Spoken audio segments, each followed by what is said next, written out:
Pimpinan Pondok Modern Tazaka, Kiai Haji Anang Riksa Masyidi MA PhD, menjadi pembicara pada Simposium Internasional pada acara Konferensi Persatuan Pelajar Indonesia Timur Tengah dan Afrika yang digelar di Al-Azhar Convention Center, Kairo, Sabtu, 3 Agustus 2024.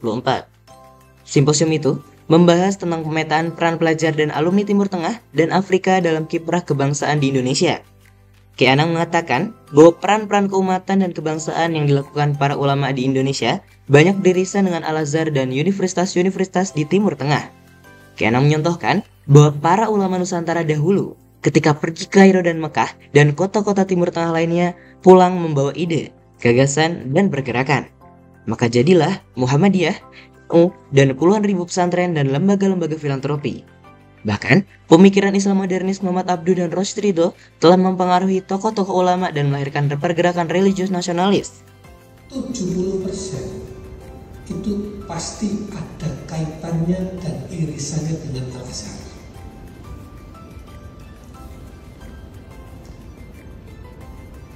Pondok-pondok besar itu kalau nggak didirikan, ya minimal dipimpin oleh alumni Al-Azhar atau alumni Timur Tengah. Ya.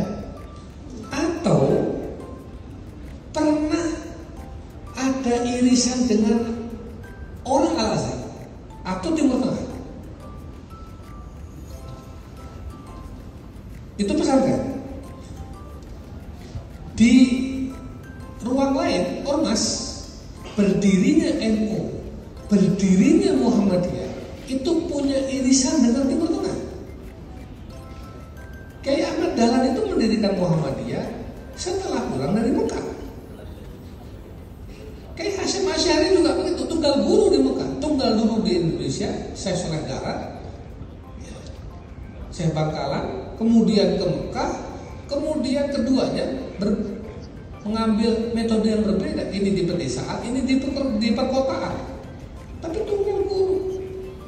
Jadi sebetulnya orang itu dulu pergi ke luar negeri, pergi ke Timur Tengah, pulang oleh-olehnya adalah gagasan dan pergerakan. Kita ini sekarang kalau pergi ke Timur Tengah, pulang oleh-olehnya kurma, sajadah, apalagi papirus, dan seterusnya. Ya, itu oke. Tapi orang dulu pergi ke Timur Tengah, dia bergumul dengan komunitas internasional dunia, pulang oleh-olehnya adalah ide, oleh-olehnya adalah gagasan, oleh-olehnya adalah pergerakan. Simposium dibuka secara resmi oleh Wakil Grand Syekh Al-Azhar, Profesor Dr. Adwani, dan dihadiri oleh sekitar 1.000 orang diaspora utusan mahasiswa Indonesia dari berbagai negara di Timur Tengah dan Afrika. Syekh Adwani menyatakan bahwa Al-Azhar punya perhatian besar kepada mahasiswa Indonesia saat ini. Menurutnya, jumlah mahasiswa Indonesia di Al-Azhar adalah paling besar persentasenya daripada jumlah mahasiswa dari 120-an negara. Ketua Asuh Foundation, Komjen Pol Purnawirawan Dr. Haji Syafruddin Kambodi Daulat menjadi keynote speaker. Beliau menyampaikan bahwa doktrin Wasatiyah Al-Azhar menjadi mainstream pandangan keagamaan umat Islam Indonesia berkat kiprah para alumni Al-Azhar. Simposium juga nampak dihadiri para petinggi Al-Azhar yang menjadi pembicara inti, antara lain Sekjen Majma' Bahus Islamiyah, Profesor Dr. Nadid Ayat, Penasihat Grand Syekh Profesor Dr. Nahla Suwaidi, dan Dr. Muhammad Hawari selaku Asisten Sekretaris Jenderal Akademi Riset Islam di Al-Azhar. Tak ketinggalan, Wakil Duta Besar KBRI Kairo Dr. Zaim Nasution, Dikbud Dr. Abdul Muta'ali, dan Pensosbud Dr. Aming ikut hadir dalam acara itu. Simposium juga mengundang sejumlah tokoh nasional, antara lain Ketua Basnas, Profesor Dr. Nur Ahmad, Wakil Ketua Al-Aziz Asfa, Kiai Haji Anizar Masyidi MA, dan Ketua PPI Dunia.